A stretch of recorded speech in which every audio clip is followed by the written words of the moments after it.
창세기 63번째 시간으로 공짜는 없다라는 제목으로 하나님 말씀 나누겠습니다. 유명한 작곡가 중에 카렌 라페리라는 분이 계십니다. 이분은 어렸을 때 몹시 가난했다고 합니다. 그리고 그 가난을 해결하기 위해서 안 해본 게 없었습니다. 그러다가 당시 여자가 할 수 있는 일은 대단히 제한적이었죠. 결국 그녀는 밤무대에서 노래를 하게 됩니다. 그런데 마음 한편에서 늘 갈등이 있었어요. 이건 아닌데 내가 이렇게까지 살아야 하나. 이분은 신앙이 있던 분이었습니다.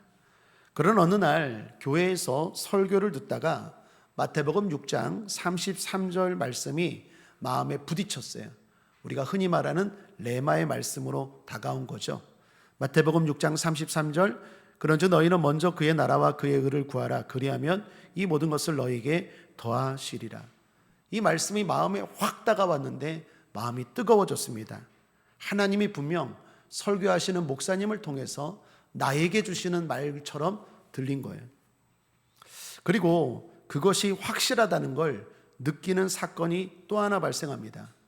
그 주일날 밤에 잠을 자다가 꿈을 꾸었는데 꿈에 목사님이 나타나서 쪽지를 주는 거예요. 그래서 그 쪽지를 펼쳐봤더니 이 말씀이 또 적혀 있는 거예요.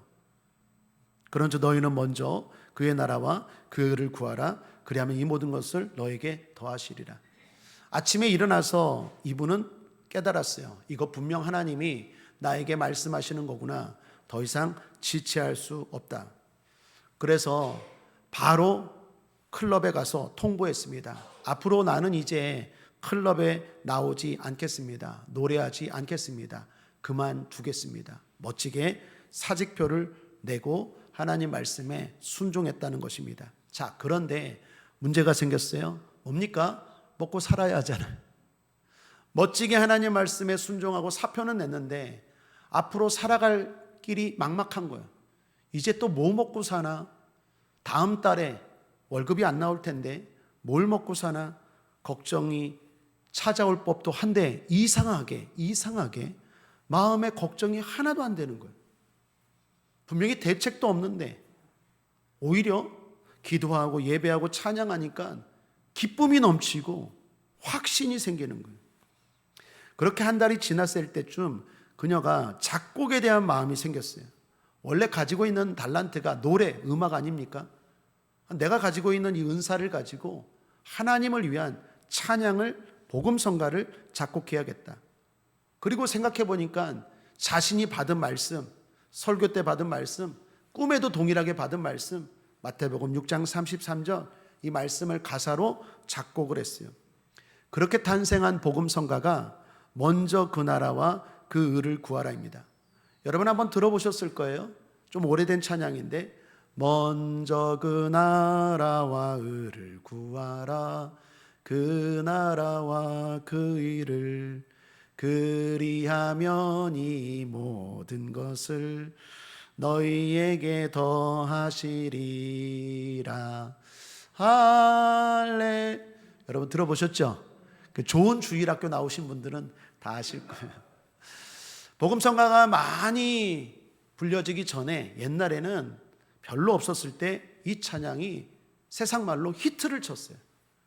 우리나라뿐만 아니라 전 세계 교회가 이 찬양이 모르는 사람이 없을 정도로 부르기 시작했고 또 그에 따라서 이분이 유명세가 퍼져나가기 시작했고 뿐만 아니라 생계가 당연히 해결되죠. 생계가 해결될 뿐만 아니라 오히려 베풀고 나눌 수 있는 부유한 삶이 되었다라는 거예요. 무엇보다도 맨날 살면서 갈등하지 않고 하나님 앞에 영광 돌리면서 부유한 삶을 살게 되었다라는 것입니다. 우리 국제아문교회 성도님들도 그렇게 사시기를 또한 그렇게 살고 있는 줄 믿습니다. 축복합니다. 그녀는 이후에 고백합니다. 그때 힘들었을 때 하나님 말씀을 붙잡고 과감하게 순종한 것이, 믿음을 보인 것이 지금 나의 삶을 바꾸었다. 그렇습니다. 사랑하는 여러분, 카렌처럼 믿음이 먼저입니다. 순종이 먼저입니다. 주님 말씀하십니다. 내 믿음대로 될지어다. 먹고 사는 것 두려워하지 마십시오. 하나님이 우리 아버지 되시는 줄 믿습니다. 오늘 말씀은 야곱이 삼촌 라반의 집에서 14년을 보내고 이제 6년을 더 보내는 이야기입니다. 이때 야곱의 재산은 놀라울 정도로 불어납니다. 오늘 그 이야기를 크게 세 단락으로 나누어 한번 살펴보겠습니다. 첫째로 야곱이 열심히 일하고 떠나려 하다입니다. 야곱은 삼촌 라반의 집에서 이제 떠나려 했습니다. 그때는 라헬이 아들을 낳으려 한 때다라고 성경이 말합니다. 25절 함께 다시 한번 읽어보죠. 시작. 라헬이 요셉을 낳은 때에 야곱이 라반에게 이르되 나를 보내어 내 고향 내 본토로 가게 하시되. 라헬이 아들을 낳을 때에 야곱이 자기 고향으로 돌아가려 했다라고 성경이 말합니다. 왜 그랬을까요? 라헬 그녀를 위해서입니다. 여러분, 당시에 결혼한 여인이 아들을 낳지 못하면 아내로서 제약이 너무 많았어요. 일단 남편에게도 그렇고 집안 사람에게도 그렇고 떳떳하지 못했어요. 내가 자녀를 못 낳았어, 특별히 아들을 못 낳았어, 그러면 마치 죄인처럼 여겨졌어요. 무엇보다도 언제든 남편에게 이혼을 당할 수도 있었습니다. 버림받을 수 있었어요. 당시에 그런 일들이 비일비재했기 때문입니다. 그래서 야곱이 떠나자고 만약에 라헬에게 했을 때 라헬이 안 떠났을 거예요. 아들이 없잖아요. 물론 자기 여종을 통해서 낳은 아들은 있지만 자기가 직접 낳은 아들 없잖아요. 여러분 기억나시죠? 지난 시간에 언니 레아하고 라헬하고 야곱 하나 두고 막 서로 출산 경쟁했던 거 기억나시죠? 라헬은 아직까지 자기 몸으로 낳은 자녀가 하나도 없었어요. 근데 야곱은 누굴 사랑합니까? 레아를 사랑합니까? 라헬을 사랑합니까? 라헬을 사랑하는데 고향으로 가자 할 때 라헬이 난 아들이 없어, 그러니까 난 안 갈래, 언제 당신이 나를 버릴지도 모르고 난 아들이 없어, 그렇게 안 갈 거라고 야곱은 생각한 거예요. 그리고 실제로 라헬도 그런 마음이었을 거예요. 그런데 기다렸는데 드디어 라헬이 누굴 낳았다고요? 요셉 아들을 낳은 거예요. 이때다, 이제 됐다, 내가 사랑하는 아내 데리고 내 고향으로 가야겠다라고 마음먹고 외삼촌 라반에게 말한 거예요. 삼촌, 나 이제 집으로 돌아가겠습니다 라고 말합니다. 여기 야곱을 보면 라헬을 참 사랑하고 일편단심일 것 같아요. 사랑하는 여러분, 사랑은 오직 한 여인 한 남자만 하는 게 맞습니다. 그것이 성경의 가르침인 줄 믿습니다. 야곱은 오랫동안 삼촌 라반을 위해서 일했어요. 그 기간이 무려 14년이었습니다. 이는 사실 라헬을 얻기 위해 일한 것인데 그것 치고는 너무나 많은 세월을 일했습니다.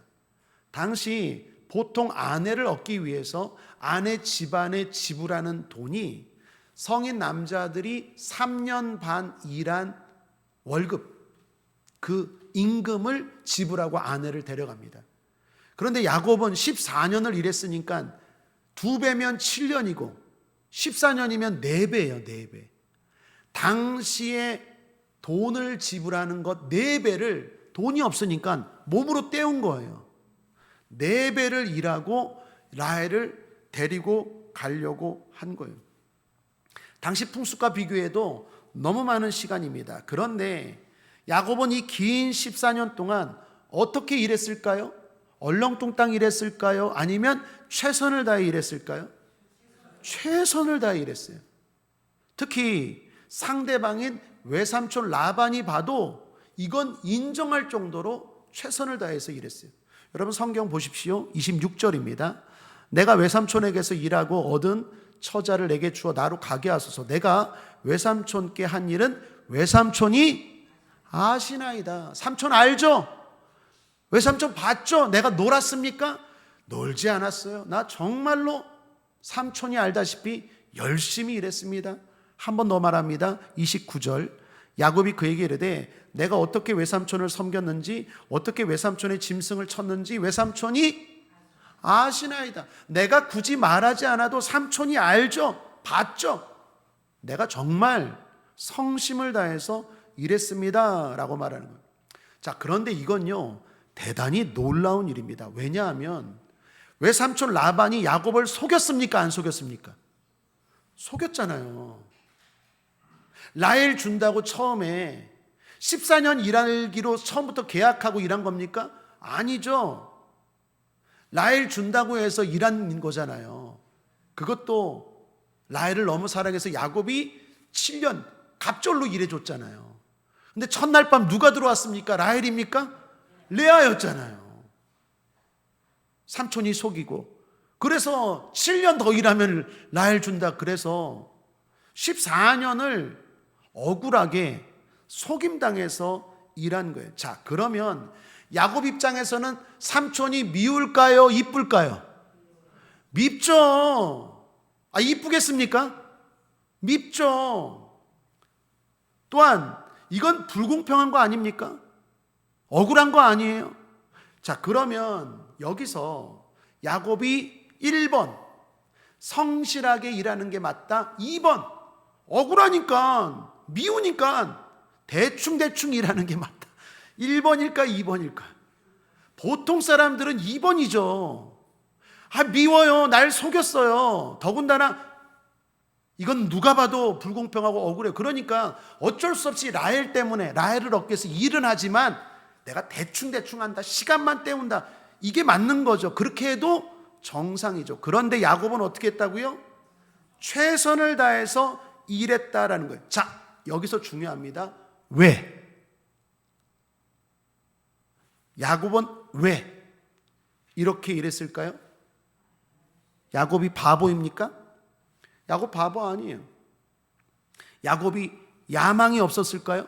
그건 더욱더 아니에요. 성공을 위해서 집까지 떠나온 야곱이에요. 그는 누구보다도 성공에 대한 마음과 지혜가 있었습니다. 그런 야곱이 이렇게 한 건 바로 믿음의 성장 때문이에요. 라헬 때문이기도 하지만 라헬은 어차피 7년 동안 대충 해도 얻는 거예요. 야곱에서 지금 봐야 되는 건 뭐냐? 야곱이 믿음이 점점 성장하고 있어요. 여러분, 야곱이 여기까지 오면서 하나님의 역사를 경험했어요. 하나님이 역사의 주관자임을 야곱은 보았어요. 하나님이 함께 하신다는 걸 야곱은 느꼈어요. 야곱 자신이 누구보다도 꾀가 많았던 사람이에요. 남 속이는 것 잘하는 사람이 야곱이에요. 그런데 그렇게 사니까 인생이 잘 됩니까? 잘 되지 않아요. 야곱은 그걸 철저하게 깨달았어요. 그리고 하나님 앞에서 살아야 된다는 걸 야곱은 입술로만이 아니라 삶으로 점점 깨달은 거예요. 하나님이 아신다. 하나님이 보고 계신다. 내가 꾀로 사는지 거짓으로 사는지 내가 억울한 것 하나님이 다 알고 갚아주신다. 지금 눈앞에 보이는 대상은 삼촌이고 지금 눈에 보이는 보상은 돈이지만 야곱은요 그것 너머를 생각했어요. 그 너머에 누구? 하나님입니다. 그래서 억울해 보이는 조건과 상황에서도 하나님의 복을 바라면서 최선을 다한 거예요. 사랑하는 여러분, 야곱과 같은 자세로 살아야 돼요. 때론 우리의 수고를 세상이 몰라주고 사람들도 몰라주고 때로는 속임 당할 때도 있어요. 또는 아무리 열심히 일해도 열매가 없고 또는 생각보다 적을 때도 있어요. 그러나 모든 역사의 주관자는 누가 다스리십니까? 하나님이. 저는 오늘날 대한민국에 제일 안타까운 것 하나가 있는데 그게 바로 소송이. 껄핏하면 소송 걸어요. 야, 법대로 해. 법정 가. 근데 거기에 크리스찬들도 있을까 없을까요? 있어요. 여러분, 야곱은요 누가 봐도 억울한 사람이고 오늘날로 하면 야곱, 야, 법정 가. 이거 억울해. 이거 법 시시비 가려. 그렇게 했다면 하나님 앞에 복은 있었을까 없었을까요? 없어요.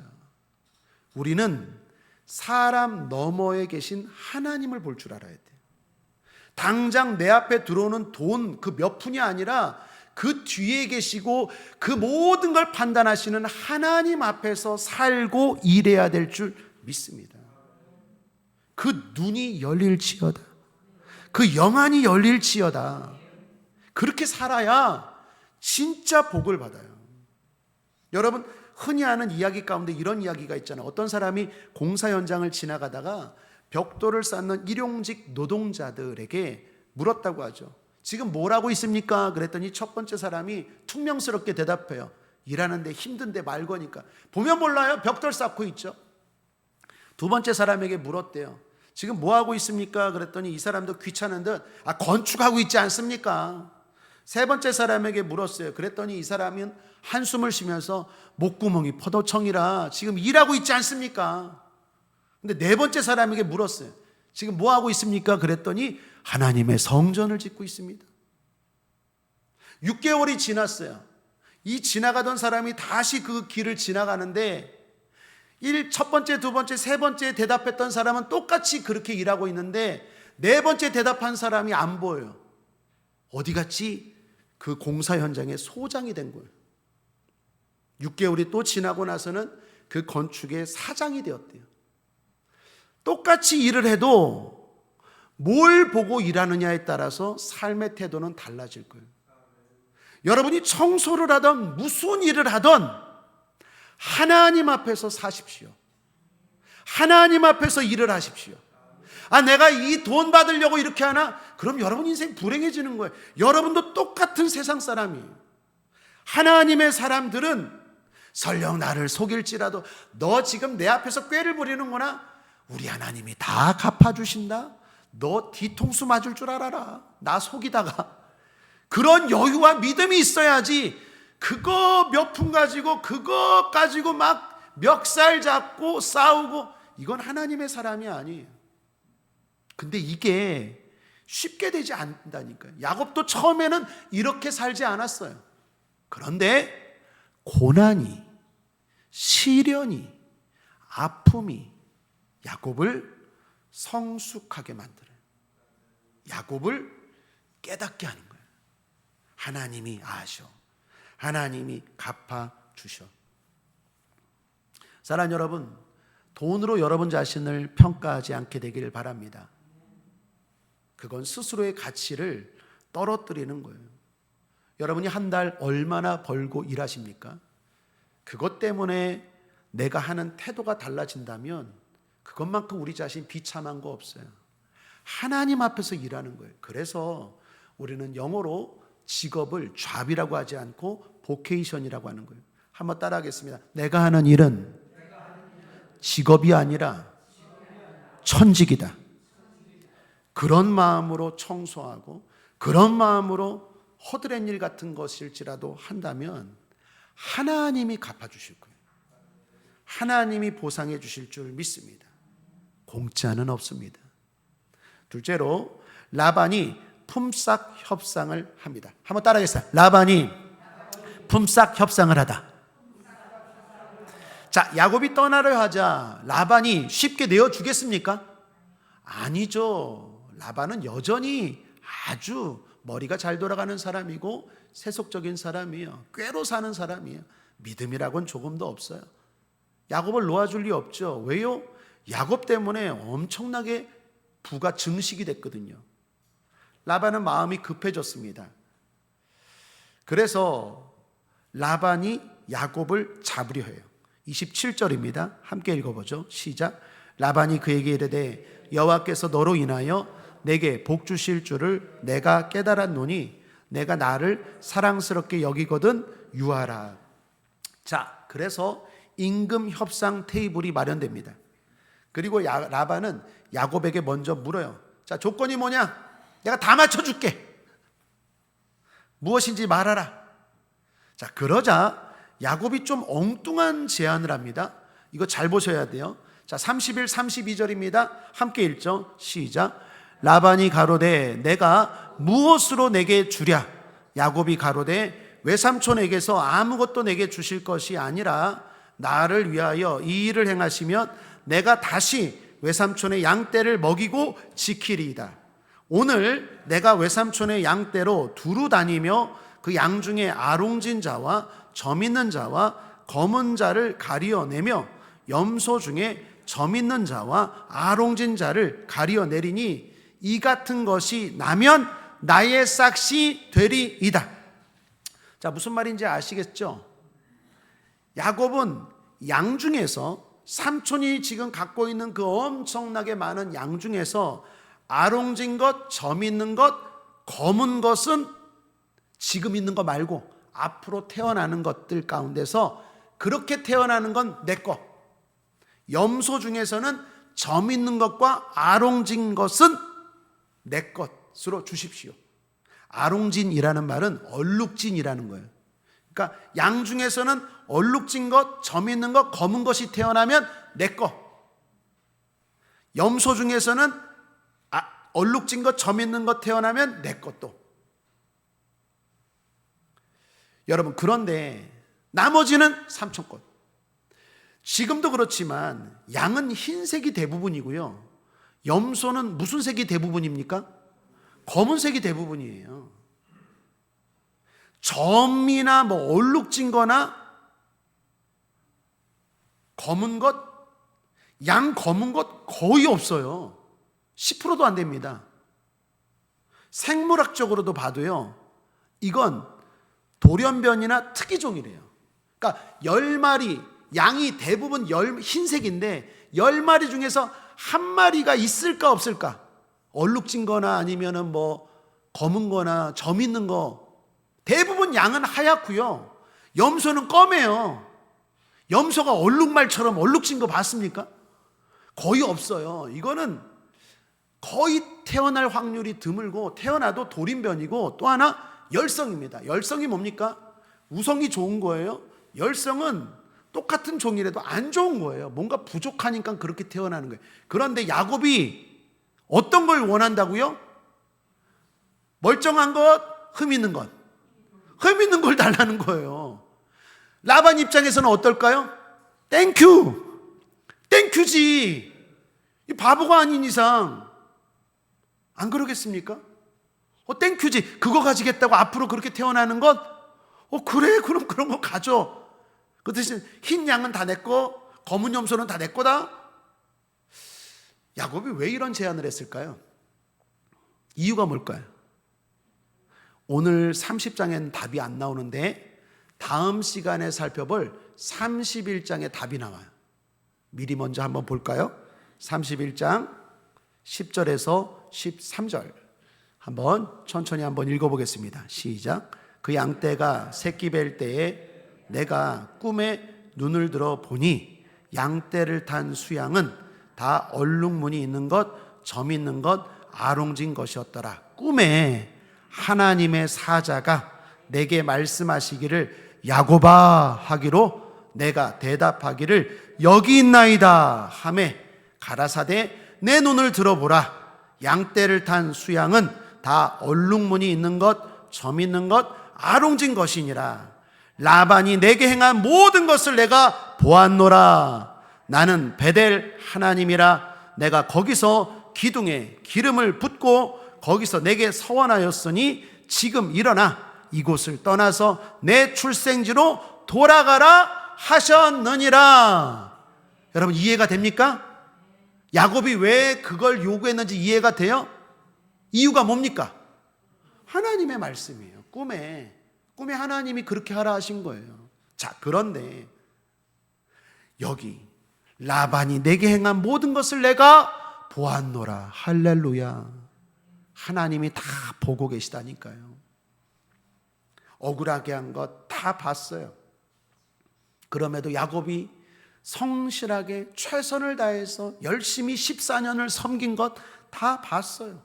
그리고 이제 복을 주겠다고 말씀합니다. 그리고 서원 기도한 것도 이루어 주겠다고 말씀하는 거예요. 그래서 야곱이 이렇게 제시한 것입니다.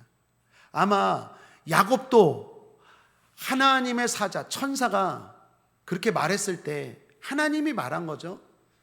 꿈을 깨고 났을 때 야곱도 이상했을까 안 이상했을까요? 야곱도 바보가 아니라니까요.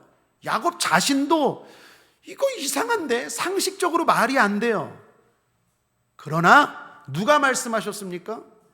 하나님이 말씀하셨기 때문에 야곱은 어떻게 해요? 그대로 따르고 그리고 믿었어요. 야곱에게는 믿음이 있었고 무엇보다 그 믿음이 지금 굳건해졌습니다. 고난을 통해 하나님에 대한 믿음이 야곱이 더욱 커진 거예요. 그래서 이건 미신이거든요. 그러니까 말도 안 되는 지시를 따릅니다. 어떻게 합니까? 여러분 성경에 보면 이렇게 하죠. 이제 배가 불러요. 임신을 해요. 양이나 염소나 임신을 하면 라반이 섞일까봐 사흘기를 이렇게 떨어뜨려 놔요. 그리고 이제 물을 먹이러 가는데 임신을 했는데 건강한 양이나 건강한 염소가 물을 먹을 때는 그 앞에 나뭇가지를 벗겨갖고 이게 흔들흔들 해갖고 그 양이 이렇게 이게 흔들흔들 이게 가지 벗긴 거를 보면서 물을 먹게 해요. 하나님이 그렇게 하래요. 그래서 건강한 양이나 염소가 먹을 때는 나뭇가지를 벗긴 거를 이렇게 보게 해서 그들이 낳는 양들과 그들이 낳는 염소는 아롱지고 점있고 검은 게 태어나고 비리비리한 양이나 염소가 물을 먹을 때는 그렇게 안 해요. 그러면 그냥 멀쩡하게 흰 거나 검은 거를 낳게 했대요. 여러분 이건 미신입니까? 안 미신입니까? 미신이에요, 미신. 임신한 염소나 임신한 양이 나뭇가지를 벗겨서 그거를 이렇게 보면서 물을 먹으면 뱃속에 그 태아가 점 있는 게 나오고 검은 게 나오고 얼룩진 게 나온다? 이건 말이 안 돼요. 실제 그렇게 되지 않아요. 이건 미신입니다. 그런데 중요한 건 누가 말씀하셨어요? 하나님이 말씀하신 거예요. 그래서 야곱은 믿었고 실제로 그 믿음대로 건강한 얼룩지고 검고 점 있는 것들이 엄청나게 막 쏟아져 나오는 거예요. 사랑하는 여러분, 여기 중요한 교훈이 있습니다. 무언가를 결정할 때 가장 중요한 요인은 하나님의 뜻인 줄 믿습니다. 그래서 기도응답이 중요해요. 기도하십시오. 기도하고 결정하십시오. 응답을 받을 때까지 하십시오. 응답이 없다고요? 아닙니다. 하나님은 어떻게 해서든지 응답하세요. 내가 알아듣지 못하면 꿈으로라도 응답하세요. 그러므로 조급하게 결단하지 말고 기도하고 기다리면 하나님이 반드시 결정할 수 있는 길을 말씀하세요. 나에게 가장 좋은 것을 말씀하세요. 그런데 때로는 그게 내 상식에 맞지 않아요. 야곱도 그랬을 거예요. 이게 무슨 하나님, 이거 말도 안 됩니다 했을 거예요. 그러나 야곱에게는 이제 뭐가 있어요? 믿음이 있어요. 믿음이 성숙했어요. 옛날에는 그러지 않았는데 무늬만 믿음이었어요. 그런데 이제는 고난을 통하여 하나님에 대한 확실한 믿음이 있어요. 그러니까 말도 안 되는 하나님의 명령인데도 불구하고 그 하나님의 명령대로 했더니 어떻게 되었을까요? 손해보았을까요? 부유하게 되었을까요? 부유하게 된 거예요. 하나님이 우리에게 말씀하실 때 반드시 응답을 주세요. 그런데 그 응답이 때로는 내가 원하는 상식과 내가 원하는 것과 다를 때가 있어요. 그러니까 두 가지 문제죠. 응답을 못 받든지 아니면 응답을 받았는데 내가 거부하든지. 응답을 받는 것이 첫 번째 필요하고 두 번째는 그 응답에 대해서 순종할 수 있는 믿음이 필요해요. 야곱은 이제 그게 됐어요. 그러니까 이제 연단이 그쳐지는 거예요. 고향으로 돌아갈 때가 된 거예요. 20년의 그 고난, 그 연단이 드디어 막을 내리는 거예요. 사랑하는 여러분, 기도하고 결정하고 응답받고 순종할 수 있길 바랍니다.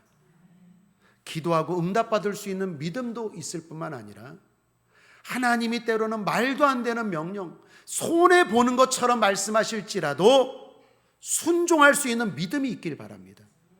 그래야 진짜 잘 돼요. 그 연단이 끝이 돼요. 그 고난이 이제 끝이 나요. 만약에 야곱이 여기서 아닌데요 하나님, 나 억울한데요, 이거 손해인데요, 이거 상식적으로 말이 안 되는데요, 그리고 자기 마음대로 결정했다면 그 연단의 시간은 20년이 아니라 30년, 40년, 50년, 아마 죽을 때까지 야곱은 연단받고 이리 갔다 저리 갔다 요리 갔다 그랬을 거예요. 그런데 야곱의 이 모습이 드디어 야곱으로 하여금 가나안 땅인 고향으로 돌아가게 하는 결정적인 사건이 되었다라는 것입니다. 우리가 가야 할 복된 길은 믿음의 길인 줄 믿습니다. 믿음의 길을 걸어 갑시다. 마지막 셋째로 하나님이 야곱에게 갚아주십니다. 야곱이 지금까지의 타향살이 인생을 종합해보면 20년입니다. 그중 앞서 말씀드린 것처럼 전반기 14년은 억울한 14년이었어요. 속임당해서 과도하게 많은 일을 했어요. 소득은 별로 없었어요.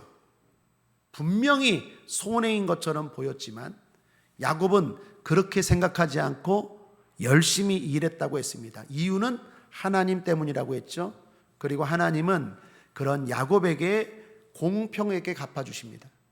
나머지 6년을 통해 그동안 14년 동안의 억울한 것 이상으로 갚아주세요. 오늘 성경 마지막 결론의 말씀입니다. 43절 함께 읽겠습니다. 시작. 이에 그 사람이 심히 풍부하여 양떼와 노비와 약대와 나귀가 많았더라. 할렐루야. 여러분의 삶이 이렇게 되길 바랍니다. 그냥 풍부가 아니라 심히 풍부해요. 14년 동안 손해본 것 이상으로 하나님이 차고 넘치도록 6년 동안 갚아주셨어요. 결국 손해입니까? 손해가 아닙니까? 손해 아니에요. 하나님 바라보고 하나님 앞에서 살고 하나님의 뜻대로 하면 결국 손해 아니에요. 반대로 역전됩니다. 그냥 풍부가 아니라 내 노력으로 할 수 없는 심히 풍부한 복이 임할 줄 믿습니다. 지난 시간에도 소개했지만 송명희 시인의 나라는 복음성가가 있습니다. 이 가사는 원래 시였어요. 이 송명희 시인은 의사의 실수로 태어날 때부터 중증 뇌성마비 환자로 태어났습니다. 몸도 말도 제대로 할 수 없는 상태로 태어났어요. 얼굴도 일그러지게 태어났습니다. 자라면서 그녀의 입과 생각에는 원망이 떠나질 않았어요. 원망, 하나님에 대한 원망, 사람에 대한 원망, 부모에 대한 원망, 의사에 대한 원망. 그러다가 16살 때 주님을 만나게 됩니다. 주님과의 극적인 만남이 있었어요. 그리고 삶에 대한 자세가 어느 정도 변화는 되었지만 원망에 대한 마음은 사라지지 않았대요. 그러다가 하나님이 어느 날 영감을 주셔서 이 시를 썼다라는 거예요. 나 가진 재물 없으나, 나 남이 가진 지식 없으나, 나 남에게 있는 건강 있지 않으나, 나 남이 없는 것 있으니, 나 남이 못 본 것을 보았고, 나 남이 듣지 못한 음성 들었고, 나 남이 받지 못한 사랑 받았고, 나 남이 모르는 것 깨달았네. 공평하신 하나님이 나 남이 가진 건 나 없지만 공평하신 하나님이 나 남이 없는 것 갖게 하셨네. 그런데 제가 이 노래와 관련해서 최근에 알게 된 사실이 하나 있습니다. 그게 뭔지 아십니까? 이분이 송명희 시인이 이 나라는 시를 쓰고 노래를 불렀음에도 불구하고 원망하는 마음이 사라졌을까 안 사라졌을까요? 안 사라졌대요. 그걸 제가 최근에 알았어요. 16살 때 주님을 만났어요. 극적으로 만났어요. 삶에 대한 자세가 좀 더 변화는 됐지만 아직도 하나님에 대한 원망은 사라지지 않았어요. 하나님 왜 나를 이렇게 태어나게 하셨어요? 하나님은 불공평하세요. 하나님이 은혜를 주셔서 어느 날 영감을 받아갖고 이 나라는 유명한 복음성가를 썼는데 그걸 사람들에게 부르고 은혜를 끼치면서도 여전히 마음 한켠에는 하나님에 대한 원망이 사라지지 않았다라는 거예요. 그런데 점점 시간이 가면서 하나님은 공평하시다. 공짜가 없다라는 걸 최근에 그런 고백이 나오더라는 거예요. 여러분, 이건 무슨 말입니까? 공평하신 하나님에 대한 믿음 한순간에 생기지 않아요. 야곱은 그전에도 믿음이 있었어요. 그러나 야곱은 그전에도 그 믿음대로 살진 못했어요. 여전히 자신의 꾀로 살고 하나님의 응답보다 내 생각이 더 맞지, 이렇게 살아야 되는 거야. 억울하면 안 돼, 소송 걸어, 손해 안 봐.